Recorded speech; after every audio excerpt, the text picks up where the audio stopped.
Welcome back, everybody. So there's a saying that is sell in May and go away, which means sell your stocks in May because the summer months are not particularly good. And that is a giant myth. If we look at Yardani's research here, we see that the month of May, it's flat. It's 0.05 historically from 1928 to 2026 currently. But if we look at June and July and August, these are some of the best months in the market. September doesn't look too good, but October, November, December, even back into January, the stock market is up in those months on average. Now, of course, past performance does not guarantee any sort of future results, but overall, we see more up months than down months from May into June, into July, into August. Now, if the stock market does crash this summer, that's fine because we are long-term investors here at Interflame Finance. We are not interested in swing trading or day trading. We don't want to get in and out of positions. We want the best quality companies at good prices. So we feel that if the stock market were to crash, that's great for us because then we can buy our favorite companies at even cheaper prices. In this video, we're going to look at 9 quality companies that we're going to buy in the month of June. And like I said, if the stock market crashes and these stocks go down even more in price, and we're going to buy even more heavily. And first up is ADP. This is a dividend king, automatic data processing in the technology sector, high growth, combined Interflame Finance score of 5.6. If you are new to this channel, what we do is we score companies based on growth metrics and we score them based on safety metrics. We compute those averages and we get the combined score. Now in this particular video, we're going to weight growth a little bit more heavily than safety. So growth is going to get a weight of 7, safety is going to get a weight of 3, which is why ADP is only coming in at 5.6. There's a little bit more of this 5.0 contributing to its score than the safety score of 6.9. Now some standout metrics for ADP is that the return on equity is 71%, return on invested capital, great 48%. So those are 2 of the best numbers that we'll see in those categories for all 9 of these companies. This company also pays a 3% dividend yield. So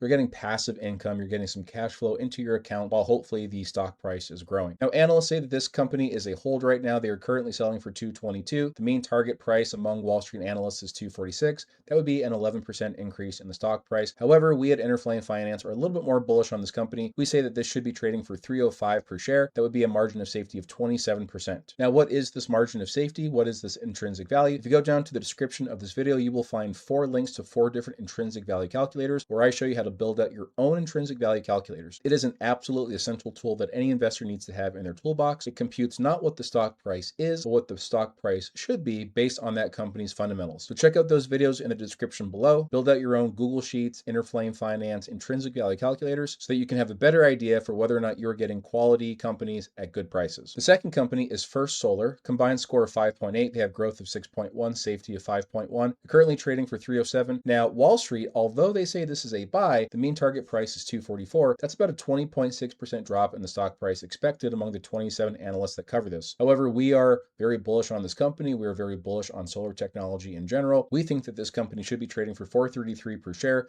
That would be a margin of safety of 29%. We do see over the past year, this company has grown quite nicely, 94% overall. We bought it very heavily early last year. We've been buying it ever since, a little tiny bit here and there, and we are very happy with our position. We do see quite a bit of growth in recent months, so perhaps it is getting a little on the overbought side. We do have a price target in the low to mid 400s, and so we're going to keep buying First Solar in our portfolios. Next up is Celsius. Now, before we get into this company, if you're getting anything out of this video so far, please consider liking it. That would really help out the channel, and please consider subscribing to this channel so you never miss a video, so you're up to date on our Interflame Finance growth and safety metrics, intrinsic values, and knowing where your favorite companies stand in the stock market. So next up is Celsius, the energy drink giant. Now they have started off very small, but they've grown in recent months. They are dominant in that space. They're currently trading for $33 per share. Wall Street says that this company is a buy. The average price target is $61 per share. That would be an 84% increase in the stock price over the next year. We are not as bullish, but we are bullish on this company. We say that this is a $47 stock. A 30% margin of safety is quite comfortable. Now, what really stands out about this company is that their EPS growth, their earnings per share growth, is expected to be about 32% every single year for the next 5 years. So they have gone down about 12% over the past year. Perhaps a bottom has formed for this company, and so that just makes the prospects of buying this company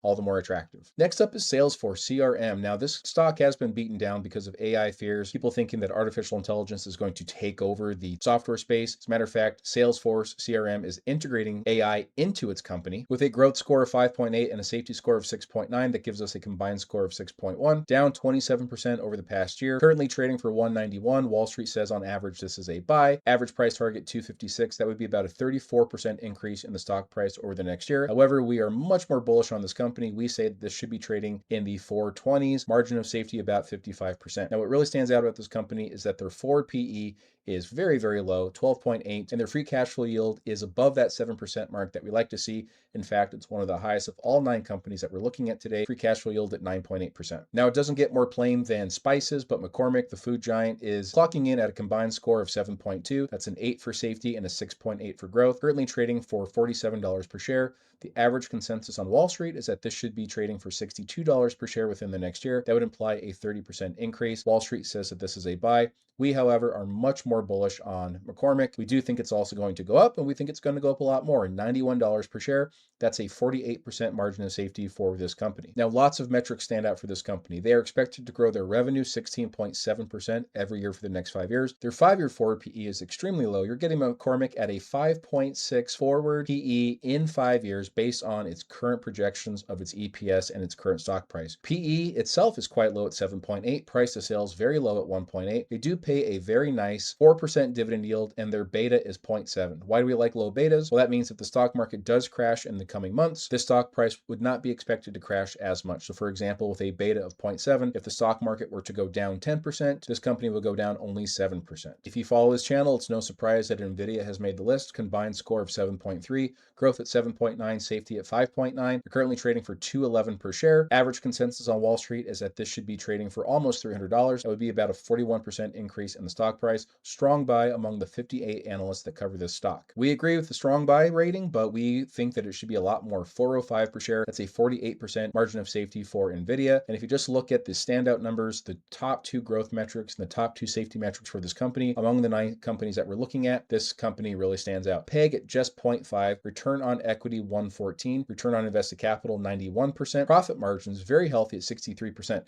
These are profit margins that you would expect to see in a very well-run SaaS company, software as a service. This is 63% for a hardware company. That is just phenomenal. Revenue growth at 22% every year for the next 5 years. EPS growth expected to be 35% every year for the next 5 years. And their 5-year forward PE, a ridiculous single-digit 7. They have very low debt to equity, just at 0.1. Their interest coverage is 544.6, and their return on assets 62.8%. You can see why NVIDIA has climbed 56% over the past year, and we think that there's still even more room for growth for this company. The software company Tradedesk is coming in with a combined score of 7.7. They are actually down 71.3% over the past year, due in large part to the AI fears that are out there. Their growth scores come in at 7.6. Their safety scores come in at 7.8. Wall Street does see some growth for this company, currently trading for $22 per share. The mean average price target is $25 per share. That would be about a 17.5% increase in the stock price. So not a lot of room for growth, but we say that this company should go back into the 40s within the next year. They should be trading for about $43 per share. So not coming in near those highs of $90 per share that they were a few months ago, but certainly a lot more room for growth than just a $25 price target. $43 per share, that would imply a margin of safety of 50%. Now, company number 8 is Covista with a combined score of 7.8. They are down about 10.8% over the past year. Their growth clocks in at 8.9, their safety at 5.4, and we are pretty much in line with Wall Street. Current stock price is $118. Average analyst consensus is that it should be a $156 per share company. That's about a 33% increase in the stock price. We're slightly more bullish at $173, giving us a margin of safety of 32%. Their free cash flow yield is above 7%. It's almost 8%. Their PE ratio is nice and low at 18. Price to sales nice and low at 2. And their beta is a nice low 0.6. And the top scoring company for us today is Intuit. Combined score of 8.9 coming from growth of 8.5 and a perfect safety score of 10. They are currently trading for $332. Wall Street is very bullish, saying that this should be a $500 company plus. That's over a 50% increase in the stock price. We are also very bullish on this company. We are even more bullish. So it's just a matter of, is it going to go into the 500s, 600s, or like what we think, the 700s? That gives us a 54% margin of safety for Intuit. Even if we are off and it goes into the 600s or even the mid 500s, we are still making money on this trade. The standout numbers are forward PE is a very low 12.2, and they have very nice return on assets, 10.3%. So for the month of June, we only want the best of the best companies. And so we're going to look at companies that only have minimum combined scores of 5.0 and minimum base margins of safety of 25%. So we see that all 9 companies qualify for this video. Nothing is excluded. That is how we pick these 9 companies for you. And so this would be a great place to remind you that nothing that we say on this channel is financial advice. We are not telling you to buy, hold, or sell anything in this video or any other stock in your portfolio. Always do your own research and always do your own due diligence. So if we were to invest a hypothetical $1,000, we would would put $58 into automatic data processing. They come in with a pretty decent score of 5.6 and a nice margin of safety of 27%. So we would allocate 5.8% or $58 over $1,000 into ADP. Remember, we have recently incorporated something more in line with what we do at Interflame Finance, the dip allocation. We'll get to that in a bit after we have revealed all 9 companies, but we would put $83 if we were doing the dip allocation scheme. The next company is First Solar, slightly higher combined score of 5.8 and a slightly higher margin of safety of 29% means we would put slightly more money into First Solar. That would be $64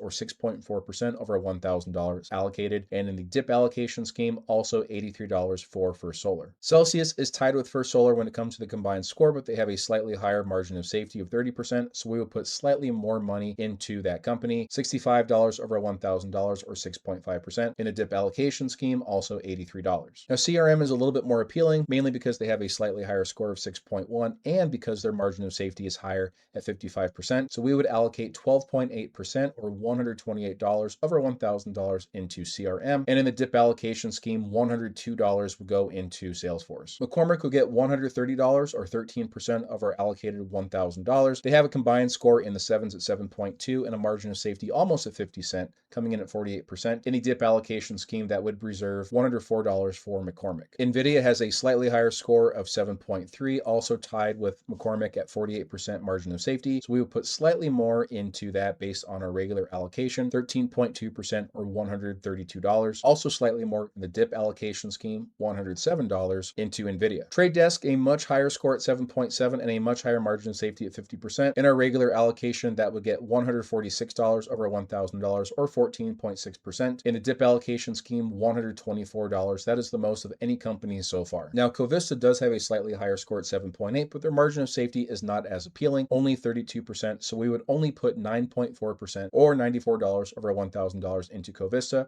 If we see that in the dip allocation scheme, we would go back to that base amount of $83 into this company. And the number one stock that we would invest in for the month of June 2026 is Intuit. They have a combined score almost at a 9, 54% margin of safety. So we would put 18.2% or $182 into Intuit, and we would put $167 based on the dip allocation scheme into this company. So what is this dip allocation scheme? Well, if we are very bullish on a lot of these companies, and if we have companies that are of top quality, like in the 7s, 8s, and 9s, and maybe even close to 10, and we have very healthy margins of safety, then we would want to put not just $1,000, but even more money into these companies. So the regular allocation scheme is if you wanted to put exactly $1,000 in, this is how you would distribute that money based on their combined score and their margins of safety. The dip allocation, on the other hand, puts a certain base amount in, $83 per share, slightly more if the score is higher and the margin of safety is higher. But if you don't have a lot of super stellar companies with very large margins of safety, then you would actually put a little bit of cash in reserves. So in this case, in this week, if we were to do this dip allocation scheme, we would put $936 of our $1,000 into these companies, and we would put $64 into cash reserves. What are cash reserves? These cash reserves is cash that we would stack on the side while we would wait for more appealing, appetizing opportunities in the market. So we would not invest all $1,000 in this dip allocation scheme, and this is something that's more in line with what we actually do here at Interflame Finance. So this $64 would sit on the side and accumulate week after week, and then if there was a big dip in the market, if the margins of safety for these quality companies got larger, if the companies that we were investing in got higher, then we would not only invest $1,000 into these companies, we would start to